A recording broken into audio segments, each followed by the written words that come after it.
The words she spoke with such casual disdain would return to haunt her in ways she could never have imagined. Have you ever felt the sting of being underestimated, of having your very humanity dismissed by someone who claimed to love those close to you? The pain of betrayal often lies not in grand acts of deception but in those quiet moments when masks slip and true feelings are revealed. In the humid summer of 1855, on a prosperous cotton plantation outside Charleston, South Carolina, the air was thick with more than just the suffocating heat. It carried the weight of secrets, of unspoken truths, that would soon shatter the carefully maintained facade of the Harrington household. Solomon had served the Harrington family for over 40 years, his strong hands and keen mind helping to build the plantation into one of the most successful in the region. His skin was weathered by decades under the merciless sun, but his eyes remained bright and observant, missing nothing that transpired in the grand house where he served as the master's personal attendant. Master James Harrington, now in his 70th year, had grown increasingly frail, his once commanding voice reduced to a raspy whisper that only Solomon could seem to understand. The relationship between the aging plantation owner and his slave had evolved over the decades into something neither man could properly name, something that existed in the shadows between ownership and friendship, between servitude and companionship. Rebecca Harrington had come to the plantation just 5 years earlier, a young bride 30 years her husband's junior. Her golden hair and delicate features had captivated the widowed James, and the marriage had been arranged quickly, much to the dismay of James's adult children from his first marriage. From the moment she arrived at Harrington House, Rebecca had made it clear that she intended to be more than just a decorative addition to the household. She took control of the domestic staff with an iron hand barely concealed beneath lace gloves, and her voice could be heard ringing through the corridors, criticizing and demanding in equal measure. But it was Solomon who seemed to draw her particular displeasure, perhaps because of the confidence with which he moved through the house, or the way the master trusted his judgment on matters great and small. The household existed in a state of tense equilibrium until the day Master Harrington collapsed in his study, his breathing labored and his right side suddenly limp and unresponsive. It was Solomon who found him,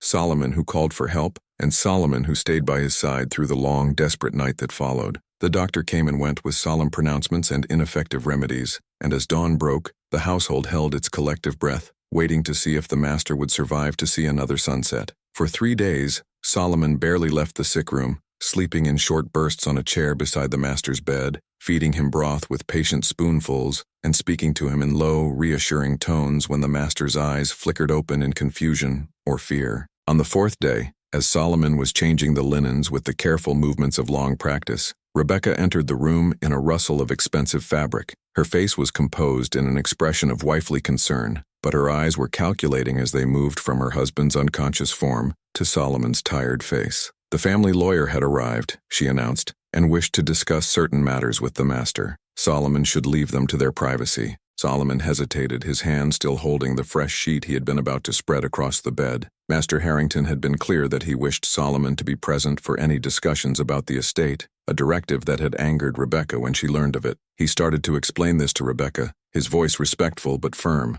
The change in her demeanor was immediate and chilling, her face contorted with a sudden fury that stripped away her practiced gentility. What right did he have to question her decisions in her own home? The master's illness had clearly addled his thinking if he thought a slave should be privy to family business. Solomon was nothing but a servant, a piece of property like the chair or the bed. He is just a slave, she spat, her voice dripping with contempt. He has no place in these discussions and no rights to anything in this house. Solomon's face revealed nothing as he absorbed this verbal assault, but something deep in his eyes seemed to dim, a light of hope or belief extinguished by her words. He carefully folded the sheet he was holding, placed it at the foot of the bed, and left the room without another word, his back straight and his steps measured. What Rebecca did not know, what she could not have imagined in her arrogant certainty, was that for the past decade, Solomon had been much more than just a slave to James Harrington. He had been the master's confidant, the keeper of his secrets, and most significantly, his business advisor. Years of listening and observing had given Solomon an understanding of markets and investments that Harrington had come to rely upon. While it was illegal for Solomon to read or write, he had secretly mastered both skills,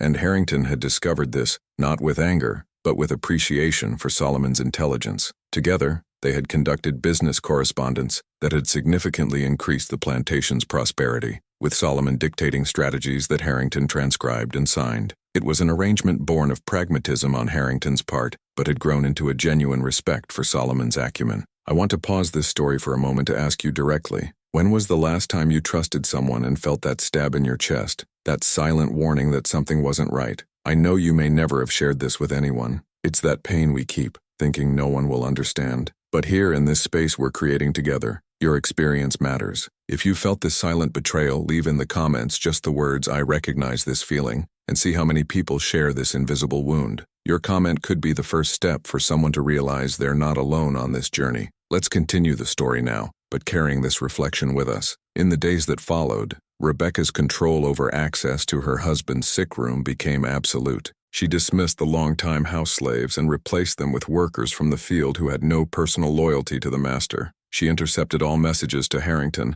and controlled which visitors could see him. The children from his first marriage were told their father was too weak for extended visits, while Rebecca spent long hours behind the closed door of the sick room. Solomon was assigned to work in the stables far from the main house, a calculated humiliation for a man who had spent decades in a position of relative privilege. But Solomon did not protest this new assignment. Instead, he performed his tasks with the same quiet competence he brought to everything, waiting and watching as Rebecca's plan unfolded. What Solomon knew, and Rebecca did not, was that James Harrington had long ago made provisions for various outcomes, including his own incapacitation or death. 2 years earlier, when his health had first begun to falter, he had summoned his lawyer from Charleston and made substantial changes to his will and the organization of his business affairs. The contents of these documents were known in their entirety to only 3 people: James Harrington, his lawyer, and Solomon. It was Solomon who had actually suggested many of the provisions, recognizing the vulnerabilities in the master's arrangements and the potential threats to his legacy. And it was Solomon who had insisted on one particular clause that would now prove decisive. As Harrington's condition worsened under his wife's care, rumors began to circulate among the household staff. Some whispered that Rebecca was administering something other than medicine in the tonics she personally prepared for her husband. Others noted how frequently she met with certain business associates of her own, men who had never been welcome during Harrington's active management of the plantation. Solomon listened to these rumors but said nothing, continuing his work in the stables with patient attention. When news came that the master had taken a turn for the worse, he received it with a bowed head and returned to grooming the horse in his care, his hands never faltering in their steady rhythm. James Harrington died on a Tuesday morning in August, as a summer storm lashed the plantation with wind and rain. Rebecca appeared on the back porch of the main house, dressed in black silk that rustled in the wind, to announce his passing to the assembled house slaves. Her face was appropriately somber, but those watching closely might have noticed the gleam of satisfaction in her eyes as she detailed the arrangements for the funeral and her expectations for the household's behavior. The plantation would continue operating under her direction, she informed them, and she would be making certain changes to improve efficiency and productivity. Several older slaves, including Solomon, would be sold to reduce unnecessary expenses. Her gaze lingered on Solomon as she said this, a small, triumphant smile playing at the corners of her mouth. The funeral was held 2 days later, attended by the prominent families of the region, and conducted with all the ceremony befitting a man of Harrington's standing. Rebecca played her role as the grieving widow with consummate skill, accepting condolences with downcast eyes and a trembling lip. The children from Harrington's first marriage stood stiffly beside her, their grief genuine but complicated by their strained relationship with their father in his final years. Solomon and the other house slaves stood at a respectful distance, their faces impassive masks that revealed nothing of their thoughts or feelings. As the coffin was lowered into the ground, a light rain began to fall, as if the heavens themselves were marking the passing of James Harrington. The reading of the will was scheduled for the following morning in the main parlor of Harrington House. Rebecca arranged the seating with careful attention to the social hierarchy, placing herself in the master's chair at the head of the room, with the children and their spouses arranged to her right. The family lawyer, Mr. Abernathy, a thin, precise man with spectacles that constantly slipped down his nose, arrived punctually at 10 o'clock, carrying a leather portfolio containing the legal documents. He greeted the family with professional courtesy and began to unpack his papers on the table that had been prepared for him. It was at this moment that he looked up and scanned the room, a slight frown crossing his features. "I must request that Solomon be present for this reading," he stated, his voice carrying clearly through the sudden silence in the room. Rebecca's response was immediate and vehement. "That would be entirely inappropriate," she declared, her voice sharp with authority. "Solomon is a field hand, not a member of this family." Mr. Abernathy adjusted his spectacles and regarded her steadily. "Nevertheless, Mrs. Harrington, I am obligated by the explicit instructions of the deceased to have Solomon present during the reading of these documents. It is a legal requirement for the execution of your husband's will. The tension in the room was palpable as Rebecca struggled to maintain her composure. Finally, with a curt nod, she instructed one of the house slaves to fetch Solomon from the stables. Solomon entered the parlor with quiet dignity, his work clothes brushed clean but still a stark contrast to the formal attire of the family. His face revealed nothing of his thoughts as he took the seat indicated by Mr. Abernathy, a chair positioned not with the other slaves but to the lawyer's left, a placement that did not go unnoticed by anyone in the room. Rebecca's face flushed with anger, but before she could protest, Mr. Abernathy began to read the will in his clear, methodical voice. The initial provisions were standard enough: the distribution of personal items, instructions for the management of the plantation, specific bequest to the children and grandchildren. Rebecca's posture gradually relaxed as substantial properties and assets were assigned to her name, though her eyes narrowed at the restrictions placed on her ability to sell certain family heirlooms or lands. Then Mr. Abernathy turned a page and paused, adjusting his spectacles before continuing in the same measured tone. And to my faithful servant and advisor, Solomon, in recognition of his 40 years of service and his invaluable contributions to the prosperity of this estate, I hereby grant immediate manumission and freedom. The room erupted in gasps and exclamations. Rebecca half rose from her seat, her face contorted in disbelief. Mr. Abernathy continued reading, his voice rising slightly to be heard over the commotion. Furthermore, I bequeath to Solomon the sum of $50,000 to be paid immediately from my accounts, along with the deed to the property known as Riverbend, comprising 100 acres of land and the residence thereon. The will continued with additional provisions, including the requirement that Solomon be retained as a paid consultant to the estate for a period of no less than 5 years, with authority over certain business decisions. Each new revelation was met with increasing shock from Rebecca and the family, while Solomon sat perfectly still, his eyes fixed on some middle distance, his expression unchanged. When Mr. Abernathy finally finished reading and looked up from the documents, the room was filled with a stunned silence, broken only by the ticking of the grandfather clock in the corner. It was in this moment of suspended disbelief that Solomon finally spoke, his voice quiet but clear in the silent room.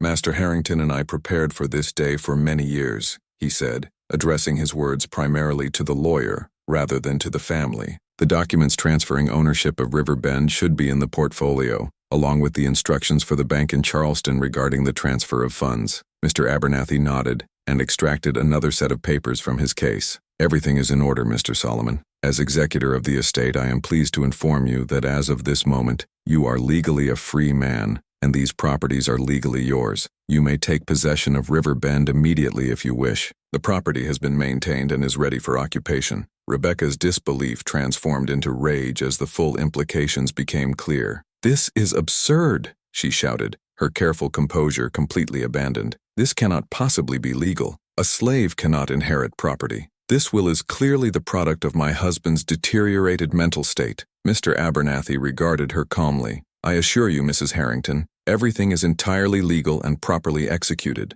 Mr. Harrington was of sound mind when he made these arrangements 2 years ago. Multiple witnesses, including myself, can attest to this fact. As for the legality of Solomon's inheritance, your husband found a solution to that particular issue some time ago. Solomon has, in fact, not been a slave in the legal sense for the past year." From within his portfolio, Mr. Abernathy produced yet another document. "This is a copy of manumission papers filed in Charleston 12 months ago, he explained. "While Mr. Solomon continued to serve in this household, he has technically been a free man employed by your husband since that time. The arrangement was kept confidential at Mr. Harrington's request, but the legal status is quite clear and incontestable." Rebecca sank back into her chair, her face drained of color as she realized the extent of what had transpired without her knowledge. The children from Harrington's first marriage watched in stunned silence, their expressions a mixture of shock and, in some cases, a reluctant admiration for their father's unexpected final act. In the days and weeks that followed, the full scope of James Harrington's arrangements became clear. While Rebecca had inherited substantial assets, they came with carefully crafted limitations and oversight provisions that prevented her from making major changes to the estate without the approval of both the executor and Solomon. The children discovered that their father had been far more attentive and strategic in his planning than they had given him credit for, protecting their inheritances while creating accountability mechanisms to ensure responsible management. And Solomon, now addressed as Mr. Solomon by the townsfolk and business associates who quickly adjusted to the new reality, took up residence at River Bend, a property that had once been a rundown hunting lodge but had been secretly renovated over the past 2 years into a comfortable residence. The story of the slave who became a property owner and businessman spread throughout the county, met with reactions that ranged from outrage to fascination. Some neighboring plantation owners refused to conduct business with the estate if Solomon was involved, but enough pragmatic merchants and factors recognized the value of his expertise that the plantation's operations continued without significant disruption.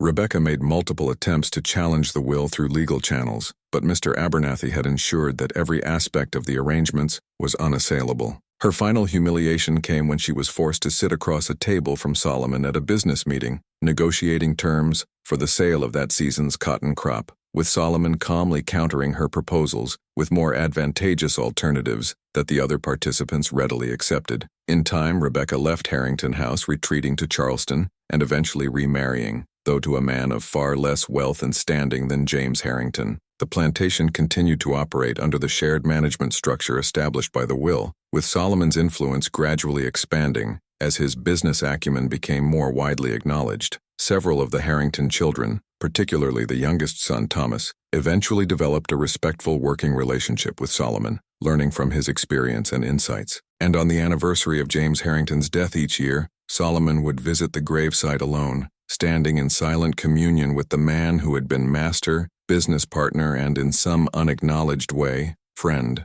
The story of Solomon and the Harrington will become a testament to the complex and often contradictory relationships that existed within the institution of slavery, where humanity persisted despite the dehumanizing system. It revealed how recognition of worth could transcend the boundaries imposed by society, and how a man denied dignity for most of his life could achieve a measure of justice through intelligence, patience, and the unexpected conscience of someone who had participated in his oppression. For James Harrington, the decision to free and provide for Solomon represented neither pure altruism nor complete atonement, but rather an acknowledgement of a debt that could never truly be repaid, the debt of a lifetime of uncompensated labor and constrained potential. And for Solomon, the inheritance brought not just material comfort and security, but the opportunity to gradually help others who remained enslaved. River Bend became known among the enslaved population as a place where runaways might find temporary shelter and assistance on their journey north, though this activity remained carefully hidden from public knowledge. Solomon used his newfound position and resources with strategic caution,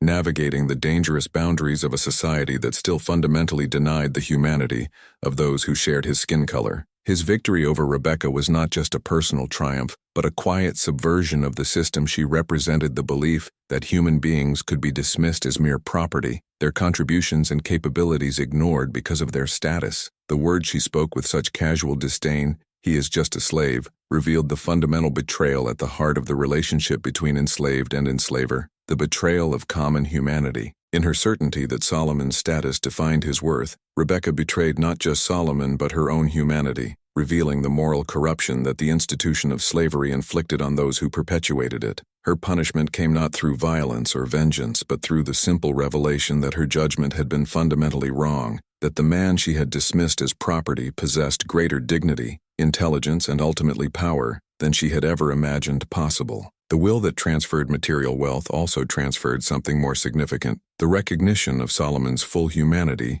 in a society that had systematically denied it. In our own lives, we encounter moments when others attempt to define us by a single attribute, to dismiss our complexity and worth with casual cruelty. The pain of being reduced, of having our humanity questioned or denied, resonates across time, connecting our experiences to those who lived through far more extreme versions of this fundamental betrayal. But Solomon's story reminds us that such definitions need not determine our path, that patience and perseverance can sometimes lead to unexpected justice, and that our true worth exists, independent of others' recognition. The will that was read that day in Harrington House did more than transfer property. It affirmed a truth that no legal document should have been necessary to establish, that every human being deserves dignity, respect, and the freedom to fulfill their potential. If these stories of courage and betrayal during the slavery era touch your heart as they touch mine, I invite you to join our community. By subscribing to the channel, you'll have access to carefully researched stories that reveal long-hidden truths about our past, helping to understand wounds that still echo in our society. It's not just about knowing history, but about honoring the memory of those who lived these realities. Click subscribe and let's journey together in discovery and reflection.